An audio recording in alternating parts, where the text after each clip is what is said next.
तो आज मैं आपके सामने बहुत ही महत्वपूर्ण टॉपिक लेकर आया हूँ, जिसमें से आने वाले एग्जाम और जो हो चुके एग्जाम सब में से एक एक क्वेश्चन पूछा गया है और पूछे जाएंगे। किसी का भी एग्जाम हो, हर किसी का एनटीपीसी, रेलवे, लेखपाल, एनीबडी एल्स, किसी चीज़ का भी एग्जाम, उसमें से एक क्वेश्चन जरूर पूछा जाता है, जिसके बारे में आपको बताऊंगा। भारत के उद्योग, इंडियन इंडस्ट्री के बारे में बताऊंगा। इसमें से एक क्वेश्चन पूछा जाता है। बहुत ही महत्वपूर्ण टॉपिक है, अच्छी आप लोग ध्यानपूर्वक समझिएगा और देखिएगा।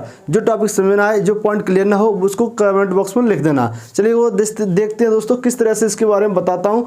और आप लोग साथ ही साथ एक काम और करिएगा, लिखते जाइएगा, क्योंकि मैं जानता हूँ एक बार वीडियो देखने के बाद इंसान फिर बार बार देखता नहीं है, आलस कर जाता है। तो इसलिए एक तरह से नोट्स बनाते जाइएगा मेरी हर एक वीडियो को, और बारीकी से उसको देखिएगा, समझिएगा और याद करिएगा। चलिए दोस्तों देखते हैं। इसमें आपको आज मैं आपके सामने भारत के उद्योग के बारे में बताऊंगा।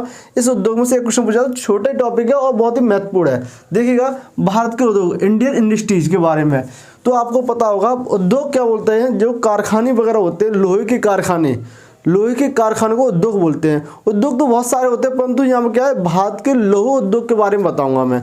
जैसे कि पहला आता है टिस्को, जिसकी फुल फॉर्म होती है Tata Indian and company, steel company, जो भारत के बहुत ही बड़े महान व्यक्तित्व और महान इंसान के द्वारा लगाया गया था। पहला लौह इस्पात था, जो कब भारत में पहला कारखाना 1907 में लगाया गया था, और जमशेदजी टाटा द्वारा झारखंड में जमशेदपुर नगर में ही लगाया गया था। जमशेदजी टाटा हमारे लिए बहुत ही बड़े आइडल हैं, और खासकर तो मेरे लिए तो बहुत बड़े आइडल। मैं उनको बहुत ही आदर्श मानता हूं, क्योंकि उन्होंने इस देश के लिए, इस समाज के लिए बहुत बड़े कल्याणकारी कार्य किए हैं।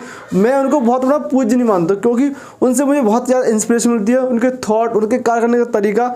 तो उन्होंने ही पहली बार 1907 में पहला कारखाना लगाया था, टिस्को जिसका नाम था, जिसकी फुल फॉर्म होती है Tata iron and steel company.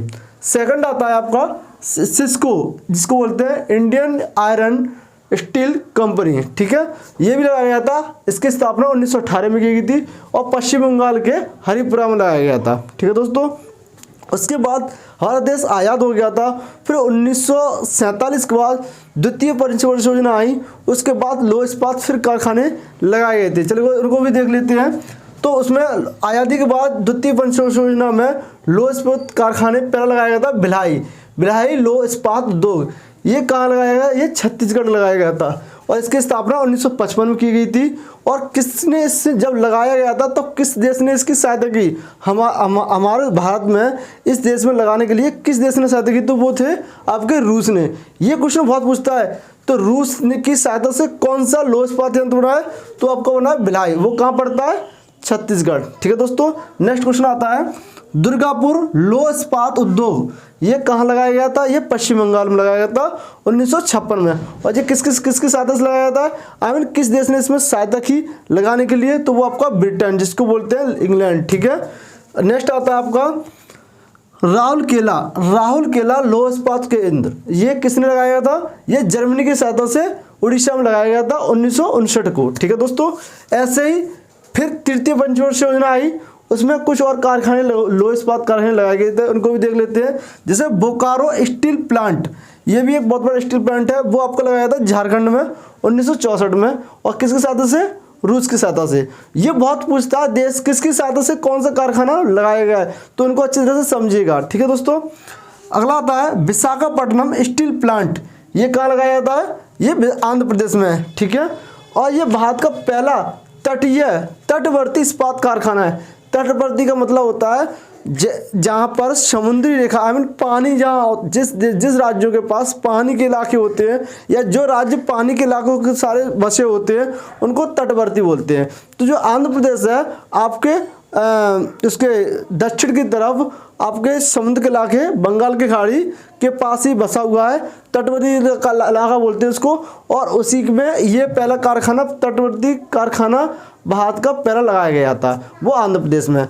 Next आता है आपका सलेम स्टील प्लांट। ये कहाँ लगाया गया?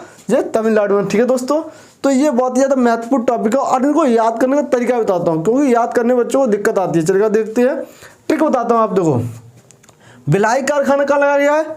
छत्तीसगढ़। इसको याद करने का तरीका क्या है? जो छत्तीसगढ़ में भील जनजाति पाई जाती है, उससे याद रखना आपको भिलाई जनजाति, भिलाई कारखाना। क्या करते हैं? पाई जाती तो एक अनुमान लगा लो आप। और देखो दूसरा आता है दुर्गापुर। तो पश्चिम बंगाल में किस देवी की पूजा होती है? दुर्गा की।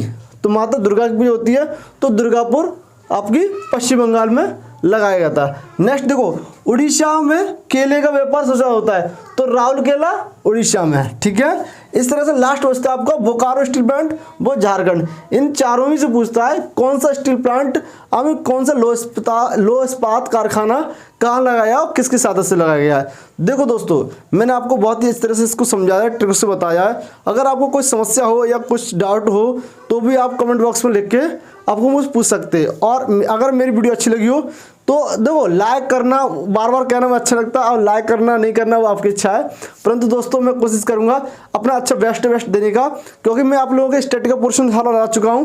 अब मैं कल से आप लोगों के लिए नई जो वीडियो आएगी वो साइंस पे आएगी, जो ग्रुप डी और एनटीपीसी लेखपाल के लिए होगी स्पेशल, क्योंकि ज़्यादातर लेखपाल और ग्रुप डी के लिए बच्चे ज़्यादातर एनटीपीसी के लिए बैठे हुए हैं, उनके लिए स्पेशल साइंस का टॉपिक लेके आऊँगा। उसमें भी पहले मैं बायो कराऊंगा, उसके बाद फिजिक्स कराऊंगा, उसके बाद केमिस्ट्री कराता हूँ दोस्तों। तो धन्यवाद दोस्तों, जय हिंद।